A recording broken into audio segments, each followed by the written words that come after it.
আসসালামু আলাইকুম। আজকের ভিডিওতে দেখাবো আপনাদেরকে গভীর পাহাড়ে গেছিলাম এক জায়গাতে অনেক দূরে। আর রাবার বাগানে গেছিলাম। রাবার বাগানের ডামের ভিতরে কিভাবে বিশাল বড় মৌচাক বাংলাম। তো অবশ্যই আশা করি ভিডিওটি শেষ পর্যন্ত দেখবেন। আর ভালো লাগলে অবশ্যই শেয়ার করে অন্যকে দেখার সুযোগ করে দিবেন। আর অবশ্যই নতুন যারা আছেন আমার ফেসবুকে বা ইউটিউবে অবশ্যই ফলো দিয়ে সাবস্ক্রাইব করে পাশে থাকবেন। এটা হচ্ছে একটি রাবারের ডাম, আর ডামটি অনেক বড় কিন্তু। তো আমি ওইদিকে গেছিলাম গাছ বাগানে গাছ দেখতে। আসার পথে দেখি ঘরের ভিতর থেকে মৌমাছি একটা দুইটা করে বাইর হয়। রাবার বাগানের যে গড়গুলো আছে, দুইটা গড় আছে জায়গাতে টিলার উপরে। আর মূলত ওই জায়গাতে পাহারাদার থাকেন বাগানের, উনি কিন্তু জানেন না এখানে যে মৌমাছি আছে। তো উনি আমার সাথে ছিলেন। তো উনি বলতেছেন আচ্ছা ঠিক আছে দেখেন আছে কিনা মধু। এখন ভাঙার পরে দেখি প্রচুর মধু চাকের মধ্যে, আর অনেক বড় বাসা। মানে আমি ঘরে ঢোকার পরে দেখতেছি ডাম আছে দরজার সাইডে, আর ডামের মুখার মধ্যে মানে ফুকগুলা ঢুকতেছে। প্রথম ভাবছিলাম যে নতুন বাসা বোধহয়। পাশে গেছি যখন দেখি না, ফুক অনেক, আর ডামের সাইডে দিয়ে মধুর বাসাগুলা দেখা যাইতেছে। তখন ডামের মুখাটা সরাইলাম। আস্তে আস্তে করে সরানোর পরে দেখি অনেক বড় চাক। মাশাল্লাহ, অনেক বড় চাক দেখে মনটা আসলে আনন্দিত হলো।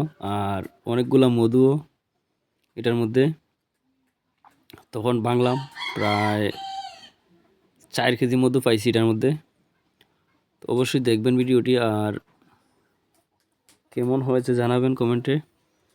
এইগুলা কিন্তু পাহাড়ের মধুগুলা একদম ফ্রেশ হয়, মানে এগুলো ন্যাচারাল মধু। বিভিন্ন ধরনের গাছ আছে এই জায়গাতে। চা বাগান আছে, রাবার বাগান আছে, আকাশমণি বাগান আছে, সেগুন বাগান আছে, বিভিন্ন ধরনের জঙ্গলও আছে। মানে এক কথায় এদিকে শুধু বাগান আর বাগান, বিভিন্ন ধরনের বাগান। আর বিভিন্ন ধরনের বাগান থেকে বিভিন্ন ধরনের ফুল আনে এগুলায়, মধু এগুলায়। আর আমার কাছে সত্যি বলতে আমি এগুলা অনেক সময় সময় নিয়ে দেখতে যাই, আর অনেক সময় বাগানে গাছ দেখতে যাই। আমি কিন্তু ছোটোখাটো একটা গাছের ব্যবসা করি, ফার্নিচারের ব্যবসা করি, অনেকেই জানেন হয়তো আমাদের এলাকার বা আমার পরিচিত যারাই আছেন।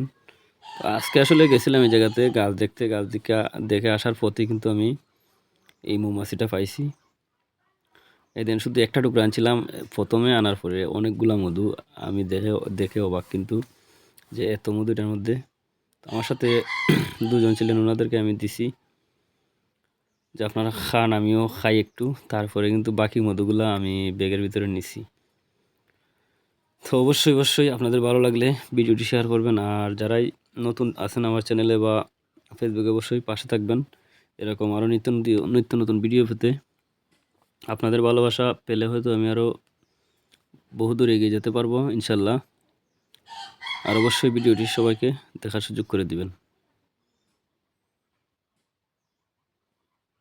এই যেটা মানে প্রথম যখন গেছি তখন কিন্তু এইরকম আসিল, এই অবস্থায় আসিল।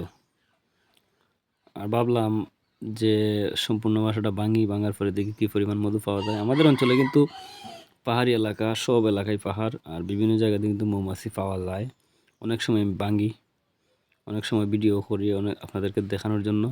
এটা কিন্তু আমার একটা আনন্দ লাগে, অনেক আনন্দ লাগে এগুলা।